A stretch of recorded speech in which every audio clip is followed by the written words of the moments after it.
मिलित केंद्रीय trade union पक्षर डुबुरी छकठारे प्रतिवाद सभा और रास्तारोक अनुष्ठित। सर्वभारतीय साधारण धर्मघट को सफल करने मिलित केंद्रीय ट्रेड यूनियन पक्षर डुबुरी छकठारे बुधवार दिबा 12 घटिका समय प्रतिवाद सभा और रास्तारोक अनुष्ठित होता देखा मिली।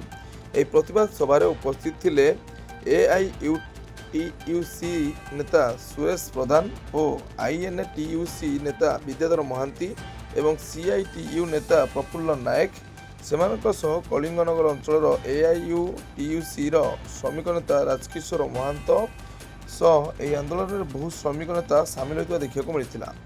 किसी भी अप्रीतिकर परिस्थिति को दृष्टि रखी स्थानीय पुलिस पक्षर व्यापक पुलिस मुतयन होता देखा मिली।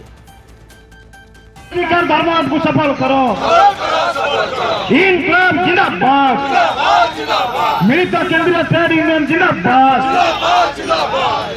बंधुगण आज ये डुबुरी छकरे मिलित केंद्र ट्रेड यूनियन तरफ आईएनटीयूसी एआईटीयूसी सीआईटी पक्षर सारा देश व्यापी 10टा ट्रेड यूनियन जो आंदोलन चली बर्तमान सभा हम सभा पर रास्ता रोक कर आंदोलन में आम पार पहुंचते आमर एआईटीयूसी नेता साथी विद्याधर महांती राज्य उपसभापति एआईटीयूसी जिला संपादक साथी सुरेश प्रधान राजकिशोर महंत एवं सीआईटी एवं अन्य ट्रेड यूनियन नेतृवृंद अच्छा विजय बाबू समस्त कहे मु बर्तमान ये सभा को आरंभ करने जाऊँगी।